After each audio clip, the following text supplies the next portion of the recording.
सुल्तानपुर में भरत ज्वेलर्स में दिन दहाड़े डकैती का आरोपी एनकाउंटर में मारा गया। एसटीएफ के डिप्टी एसपी की टीम के साथ में मुठभेड़ में 1 लाख का इनामी डकैत मंगेश यादव मारा गया है। सुल्तानपुर के कोतवाली देहात के मिसिरपुर पुरेला में एनकाउंटर हुआ। घायल मंगेश को सीएचसी में भर्ती कराया गया, जहां पर इलाज के दौरान उसकी मौत हो गई। मौत से 32 बोर की एक पिस्टल, कारतूस और 315 बोर का एक तमंचा भी टीम के हाथ लगा है और साथ ही एक बाइक और लूटे गए ज्वेलर्स भी बरामद किए गए हैं। जौनपुर के रहने वाले मंगेश पर कई मुकदमे पहले से दर्ज थे।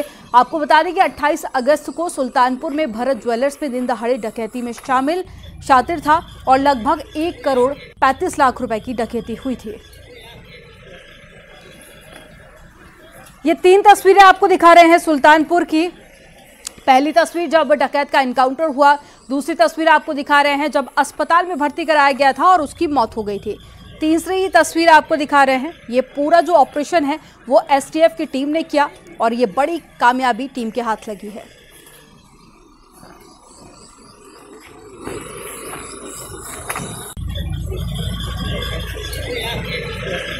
ये यहाँ 28 तारीख को ज्वेलर्स के यहाँ डकैती पड़ी थी,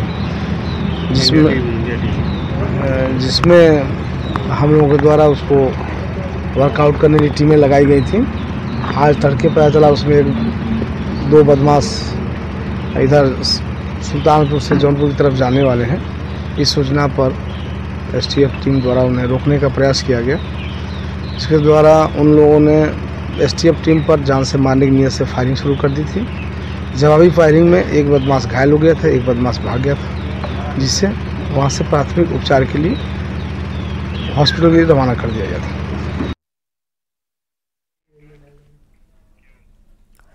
सुल्तानपुर एनकाउंटर को लेकर सियासी बवाल भी जारी है। अखिलेश यादव के बाद में अब शिवपाल यादव ने भी इस एनकाउंटर पर सवाल उठाए और जांच की मांग की है। शिवपाल यादव ने कहा है कि यूपी में क्राइम पर कंट्रोल नहीं है, लगातार बलात्कार और डकैती की घटनाएं हो रही हैं। तो इस पूरे एनकाउंटर को लेकर सियासत भी शुरू हो चुकी है।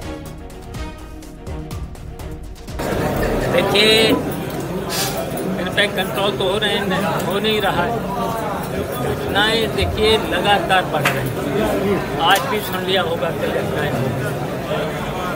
कई घटनाएं महिलाओं के तो रेप जैसी घटनाएं हो रही हैं, डकैतियाँ भी बढ़ रही हैं। इन पे कहीं रुक नहीं रहा है। जो घटनाएं तो रोक नहीं पा रहे, विकास कर नहीं पा रहे, महंगाई को रोक नहीं पा रहे, बेरोजगारी को दूर नहीं कर पा रहे,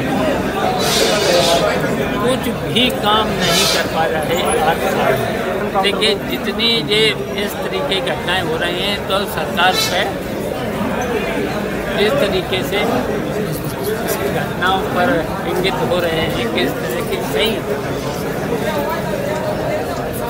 इस तरह की घटनाओं पर जिस तरीके से गोली मारी जा रही है तो उठ रहे सवाल उठ रहे तो ये सवाल जब उठ रहे हैं तो इनकी जांच होना चाहिए। क्या लग रहा है जाति को देखकर एनकाउंटर किया जा रहा है? तो ये तो सब देख रहे हैं। सुल्तानपुर में आज 1 लाख के इनामी का एनकाउंटर हुआ है। हालांकि सुल्तानपुर में डकैती की साजिश अमेठी में रची गई थी। डकैतों ने फुल प्रूफ योजना बनाकर बीते 8 अगस्त को डकैती डाली थी और रायबरेली में बुक एक स्पेशल कैमरे में प्लान तैयार हुआ था और साथ ही 1 महीने की रेकी के बाद में घटना को अंजाम दिया गया था। तो स्पेशल एक कमरा था जिसमें ये पूरा प्लान तैयार किया गया था और 1 महीने की रेकी के बाद में इस पूरी घटना को अंजाम दिया गया था। वो तस्वीरें भी हम आपको दिखा रहे हैं जब ये डकैती हुई थी।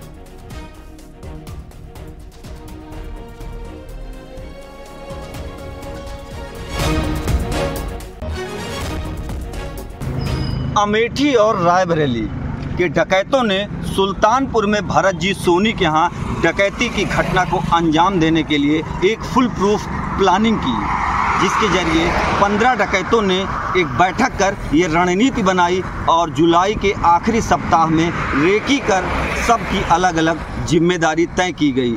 डकैतों ने 3 टीम बनाई और 5-5 की टुकड़ियों में उन्हें विभाजित किया, जिसके बाद 5 नकाबपोश बदमाशों ने सराफा कारोबारी की दुकान पे 4 से 5 मिनट तक डकैती की घटना को अंजाम दिया। तो वहीं दूसरी टीम ने आसपास बाजार में फैल गई, जिससे कोई दिक्कत हो तो उनको वहां से सुरक्षित बाहर निकाला जा सके। वहीं तीसरी टीम हाईवे पर कार लेकर उनका इंतजार करती रही, जिससे माल के साथ उनको सुरक्षित जिले से बाहर का रास्ता दिखा दिया गया।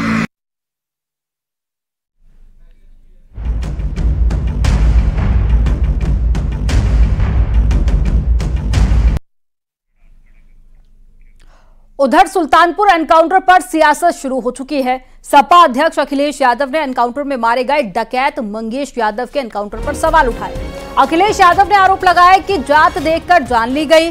नकली एनकाउंटर से पहले मुख्य आरोपी का सरेंडर कराया गया, वहीं बाकियों को सिर्फ दिखावट के लिए पैर में गोली मारी गई।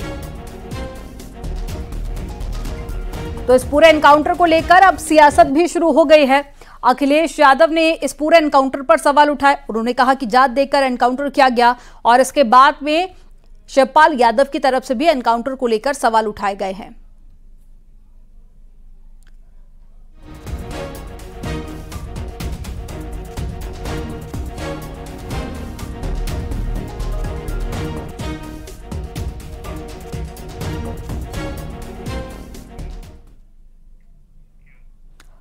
पौड़ी गढ़वाल से बीजेपी के सांसद अनिल बलूनी ने न्यूज 18 से बातचीत की और बातचीत में बलूनी ने बताया कि उन्होंने कल केंद्रीय नागरिक उड्डयन मंत्री राममोहन नायडू से मुलाकात की थी और गढ़वाल के एयर कनेक्टिविटी के विस्तार की मांग की थी।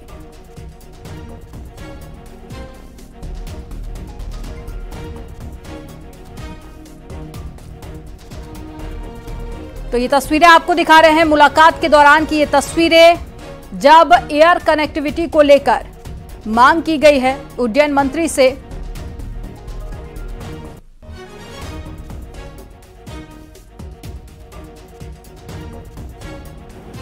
हमारे साथ बातचीत करने के लिए हैं गढ़वाल से बीजेपी के लोकसभा सांसद और राष्ट्रीय मीडिया प्रभारी अनिल बलूनी जी। सर, आपकी जो नागरिक उड्डयन मंत्री हैं राममोहन नायडू, उनसे मुलाकात हुई, किन किन विषयों को लेकर आपकी चर्चा हुई? देखिए, मेरी जो सिविल एविएशन मिनिस्टर उनसे बातचीत हुई है और काफ़ी लंबी चौड़ी गढ़वाल लोकसभा में जो हमारा क्षेत्र है वो उसमें किस प्रकार से जो हवाई सेवाएं हैं और विशेषकर क्योंकि एयरपोर्ट्स नहीं तो हेली सेवाएं जो हैं उनको कनेक्टिविटी कैसे हो सके और उड़ान योजना के तहत, क्योंकि उड़ान योजनाओं में सब्सिडाइज्ड होता है, हमारे जो पहाड़ के लोग हैं उनको सस्ती हवाई सेवा मिल पाए, उसके लिए मेरी बातचीत हुई है। मैंने उनसे कहा है कि हमारे रामनगर जो कि अंतर्राष्ट्रीय मानचित्र पर है वाइल्ड लाइफ के लिए, वहाँ उसको देहरादून से कनेक्ट किया जाना चाहिए। और मुझे माननीय मंत्री जी की बात से भी ऐसे ही लगा कि वो जल्दी मेरे साथ गढ़वाल का दौरा भी करेंगे, गौचर एयरपोर्ट का निरीक्षण भी करेंगे और इन तमाम जिन कस्बों को हमने जोड़ने की बात की है उसको भी स्वीकृति देंगे। धन्यवाद हमसे बात करने के लिए। कैमरा पर्सन सोनू मंडल के साथ पवन गौड़, नपकी 3, दिल्ली।